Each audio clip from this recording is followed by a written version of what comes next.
Uau, maravilha. Pastor, eu já ia até entrar nesse, quando o senhor começou a falar, né? Eu ia entrar justamente nessa parte. Eu ia perguntar como que a sociologia mudou a sua visão de mundo, a sua leitura, né? Da sociedade em si, da sua vida, sua fé também. Uhum. Como que afetou? Então, como eu disse, né, uma das coisas que a sociologia trabalha é a questão da antropologia. Então, quando eu fui ser missionário com outros povos, né, no caso, primeiramente ali na Alemanha, não só na Alemanha, mas vários países na Europa por onde eu circulei, e observar as pessoas, a cultura das pessoas, e estudar, né, sobre a origem desses povos. No início aqui a gente mencionou, né, por exemplo, sobre a questão indígena no Brasil. Então, quando você começa a estudar as culturas, você começa a estudar a história humana, é inevitável, Sidônio, você não se voltar para a Bíblia, porque a Bíblia é um livro que fala sobre tudo, inclusive sobre culturas, povos, origens, né? Porque a Bíblia menciona a origem da raça humana, Adão e Eva no Jardim do Éden. E a partir dali, né, toda uma narrativa construída da história humana da perspectiva teológica.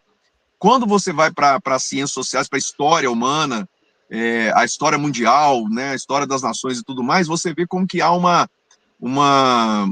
como que eu diria, um encaixe, né, daquilo que Deus mostra na palavra com aquilo que realmente aconteceu. Então eu costumo dizer o seguinte, eu tenho uma frase minha que eu digo o seguinte, a ciência é honesta, porque existe a ciência desonesta, ok? Existe a fake ciência, mas a ciência honesta, ela A respalda, religião. ela comprova a Bíblia.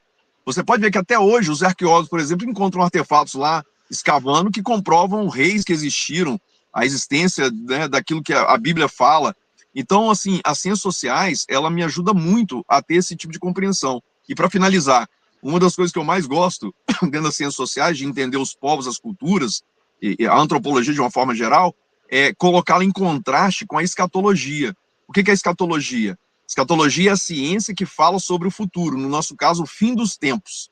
Então você vê como que a história humana foi sendo construída de uma tal forma que nós chegamos no momento hoje do mundo, né, da história humana, em que todas as profecias bíblicas para esse momento, elas estão se cumprindo nesse tempo de hoje. Nunca as profecias bíblicas, nunca em nenhum momento da história humana de 6.000 anos, tantas profecias se cumpriram num período curto de tempo quanto nos dias de hoje. Eu estou me referindo mais exatamente nos últimos 30 anos.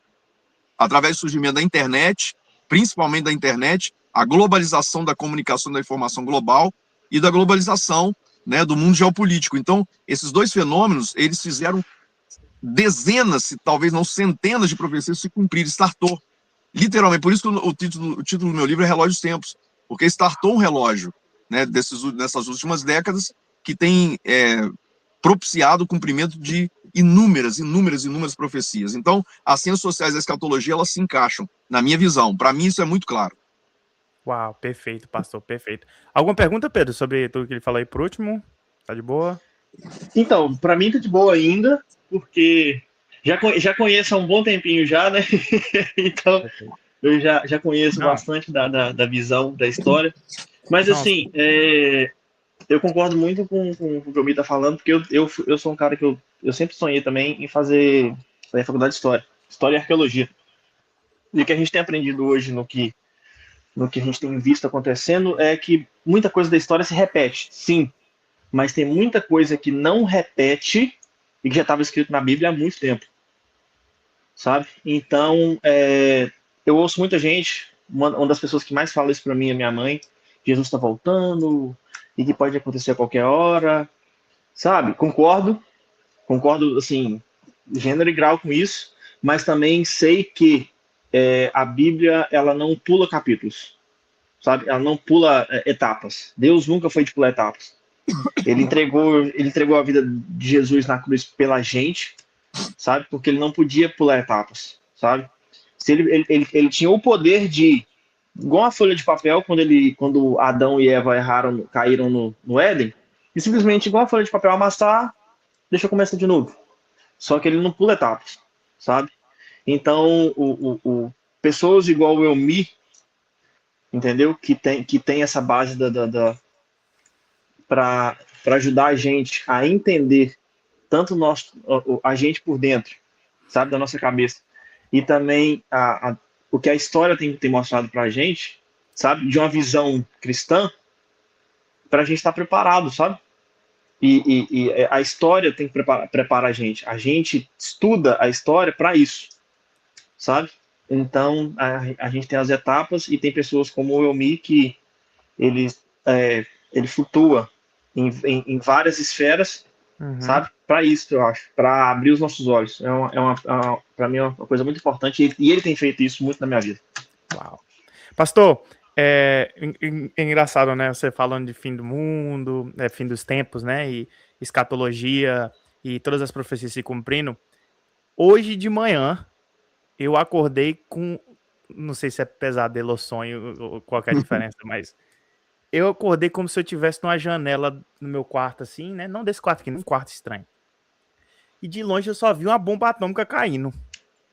E aí se formava o mushroom, né? Que é o formato, é o mushroom, é o formato da nuvem lá, da bomba, né? E aí eu olhava pela janela, junto com assim que a fumaça vinha, o smoke vinha, né? Mais perto da onde é que eu tava, começou a aparecer do nada também uns drones em vários formatos. Tinha esse drone normal de 4 hélices, né? E aí tinha drones pequenininhos assim, e eles atacavam as pessoas, explodiam nas pessoas como se fosse uma bomba. Com essas da guerra da Ucrânia aí, e eram drones em vários formatos, assim. Eu sei que no sonho eu já comecei a orar. No sonho eu já botei o joelho no chão, já pedindo perdão por todos os meus pecados, perdão, Senhor, misericórdia. Eu sei que no sonho, quando eu acordei, aí que eu fui pedindo mesmo. Mas aí eu acordei, entendeu? Mas olha a coincidência, né? Você falando de escatologia e eu, justamente no dia do nosso podcast, eu acordo com Você teve esse sonho. Uhum. É um sonho, parece um sonho apocalíptico, né? Como diz, né? Sim, demais. Pode comentar. Não, você usou a expressão, você corrigiu rapidamente, falou fim do mundo, depois falou, não, fim dos tempos, né? Realmente, o mundo não vai acabar, né? O que vai acabar é o tempo, né? O tempo, nessa dispensação, a Bíblia chama de dispensação da graça, né? Que é o período que Jesus morreu e ressuscitou até a segunda vinda dele. Então, esse intervalo de tempo, dispensação da graça, ele vai se encerrar. Ele teve uma abertura ali, na morte e ressurreição, e ele vai ter um fechamento na volta dele, na segunda volta dele.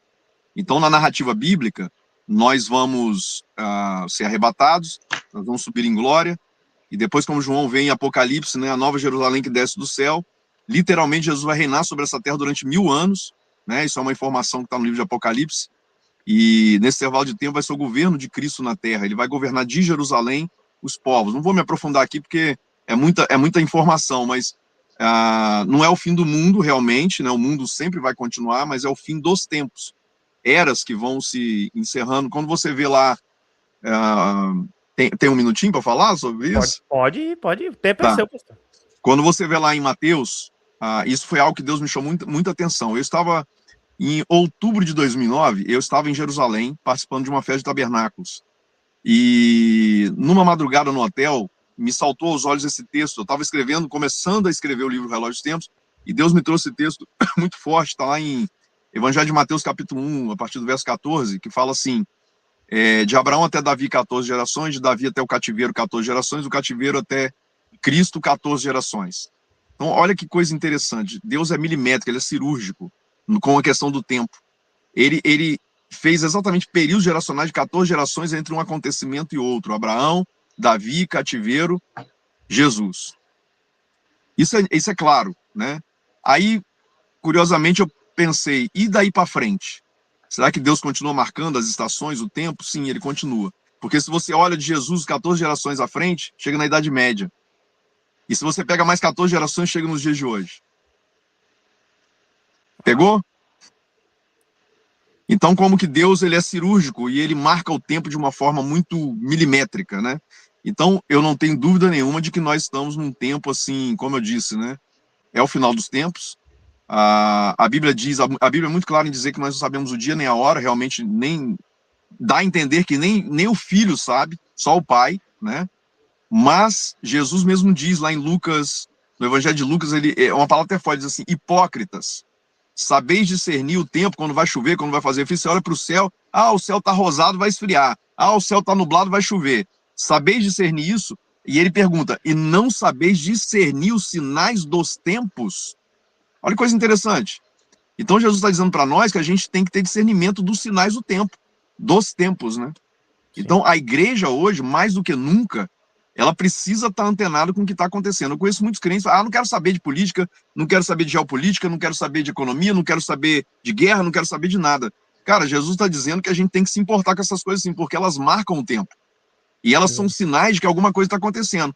Quando você lê Mateus capítulo 24, que é a maior informação bíblica sobre o fim dos tempos, ali Jesus ele fala detalhe por detalhe do que estava acontecendo, que vai acontecer, está acontecendo e vai acontecer.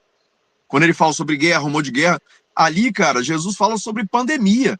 Essa pandemia do coronavírus que nós tivemos alguns anos atrás, está escrito lá em Mateus capítulo 24, que diz que haveria uma epidemia na terra toda, e o nome disso é pandemia, está lá, peste.